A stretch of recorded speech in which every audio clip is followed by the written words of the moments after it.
Hello, this video is introducing the ideas of momentum and impulse. Number of you will have seen that Elon Musk launched his Tesla Roadster into space off the back of a Falcon Heavy rocket, and it's zooming away from the Earth at 2,700 meters a second at moment of release. So what's going to happen?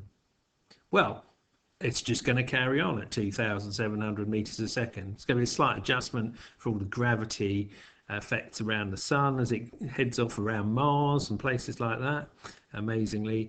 But it's going to carry on. What would happen on Earth? Well, it would slow down because we'd have air resistance, but out in space there's no air. And how much would it slow down if we were back on Earth? Well, that would depend on the mass, isn't it? Because something that's heavier carries on more, and it would depend on its initial velocity. Yeah. So these are the two things, and that's what we're going to do now. Is think about those as a thing called momentum. Yeah. If we're traveling, it's got something heavy and it's traveling at higher speed, it's got more momentum. So if we just think about that, we're going to define momentum as being mass times acceleration. And we usually use the symbol, the letter P, for momentum. So if we had an ordinary car, household car, 1,500 kilograms, traveling at 40 meters a second, that's basically, 20 meters a second, that's 40 miles an hour. 1,500 times 20 is 30,000. And the units I've written here are Newton seconds. Why have I done that? Because what we did there is we've got kilograms times meters per second, and a Newton is kilogram meter per second squared, so we've multiplied that by seconds, haven't we, to get that. So that will be the same as Newton seconds. And there's a reason we're going to talk about it like that, because when we look at impulse it'll make a bit more sense. Meanwhile, back at Elon Musk's Roadster, it's quite light, but it's doing 2,700 meters a second, so it's got 3.5 million Newton seconds there.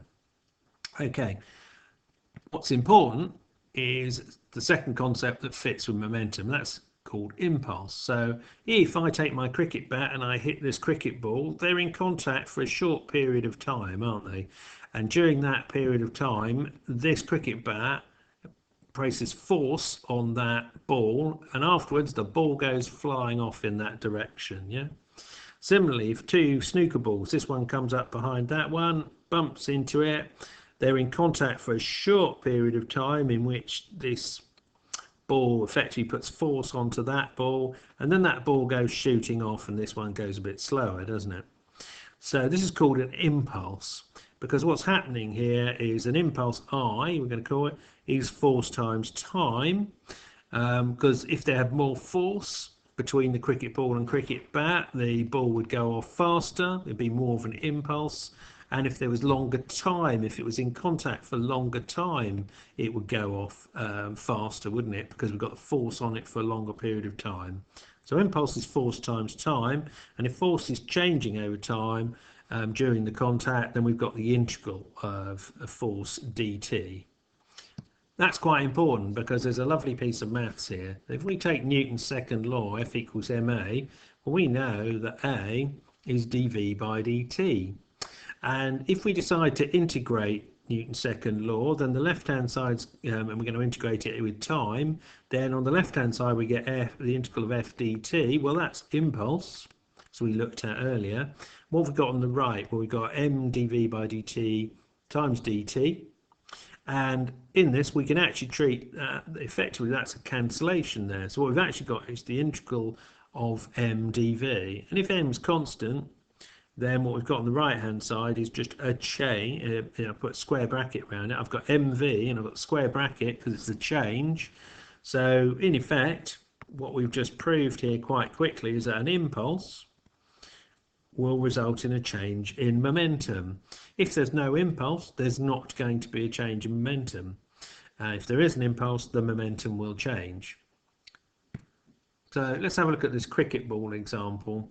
Measurements show that when a cricket ball hits a bat, the force is about 9,000 newtons, but it's only in contact for a short period of time, 0.01 seconds. So the impulse that the bat is applying to the ball is going to be the force times the time. 9,000 newtons times 0.01, which gives us 9. And can you see now it's more obvious that this is Newton seconds, yeah? It's exactly the same units, but you can see it's force times time, yeah? So we've provided an impulse, the bat has, onto the ball of 9 Newton seconds, and then it's off in flight again, and there's no more force between the bat and ball. It's just flying along now, isn't it? And it's like a projectile.